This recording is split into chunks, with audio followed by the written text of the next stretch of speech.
மின்கம்பம் நடுவில் வைக்கிறாங்கல்ல, சாலைகளுக்கு நடுவில் மக்களுடைய வெளிச்சத்துக்காக இரவு நேரத்துல பயணம் நடந்து போறவங்க எல்லாருடைய பாதுகாப்புக்கும் வைக்கிறாங்கல்ல. ஒட்டி வருவாங்கல்ல, நிறைய இடத்துல பாத்தீங்கன்னா நம்மளால ஒட்டி வருவாங்க. இடது பக்கம் முந்தி போயிடலாம், அங்க இருந்து ஒரு வண்டி திரும்பும். நம்மளால என்ன பண்ணுவாங்க, இப்படி ஏறி வருவாங்க. கவனிச்சிருக்கீங்க தான் எல்லாருமே. அங்க இருந்து வண்டி வந்து திரும்புதுன்னா நம்மளால முன்னாடி முந்தி ஏறி வருவாங்க. இப்படி ஏறி வந்தீங்கன்னா இங்க மின்கம்பத்துல ஒரு அடிக்கு இந்த பலகை, இந்த பட்டை இருக்குல்லையே, அந்த 3 டப்பா அது நீட்டிட்டு இருக்குது. ஒரு அடிக்கு நீட்டிட்டு இருக்குது. இதுல வந்து வெட்டிச்சுன்னா அவங்க கையில தான் அடிபடும். கரெக்டா கை காணாம போயிடும். இந்த மாதிரி எங்கேயாவது பாத்தீங்கன்னா சின்ன சின்ன வேலை, பெரிய வேலையெல்லாம் இல்ல. நாங்க பத்திரமா இருக்கணும்ல, அதுக்காக மின்கம்பத்தை சூதானமா கடைபிடிக்கணும். எப்பவுமே மின்கம்பத்துல நாங்க சூதானமா கடைபிடிக்கணும். மின்கம்பத்தை தொடாம எங்களால என்ன செய்ய முடியும் அப்படின்னு தான் செய்யறோம். தொடவே கூடாது. ஏன்னா திடீர்னு இங்கே வயர் நம்ம ஊர்ல பாத்தீங்கல்ல, நிறைய இடத்துல வயர் வந்து சாக்கடிச்சிருது அப்படின்னு சொல்றாங்கல்ல. அதனால எப்படி கட்டி வச்சிருக்காங்க, எங்க லீக் ஆகுதுன்னு தெரியாது. மின்சாரம் எங்கேயோ பாஞ்சதுன்னா நாங்களும் பாதுகாப்பா இருக்கணும். அதுக்கு தான் இந்த ஒரு நடவடிக்கை. மின்கம்பத்தையே தொடாம என்ன செய்ய முடியும் அப்படின்ட்டு ஒவ்வொருத்தரும் யோசிங்க. இந்த மாதிரி போற வழியில வர வழியில ஏதாவது பார்த்தா சின்ன சின்ன வேலை தான், பெரிய வேலையெல்லாம் ஒண்ணும் இல்ல.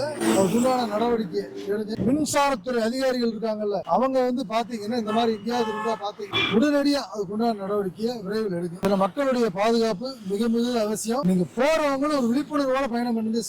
சாலைகள்ல தான் விபத்துக்கள் நாளுக்கு நாள் அதிகமாயிட்டே இருக்கு. முழு கவனத்தோட போங்க. எச்சரிக்கையா விழிப்புணர்வோட வாழ்க்கையை வாழ்ந்தீங்கன்னா சாலை பயணமும் நல்லா இருக்கும், வாழ்க்கை பயணமும் ரொம்ப நல்லா இருக்கும்.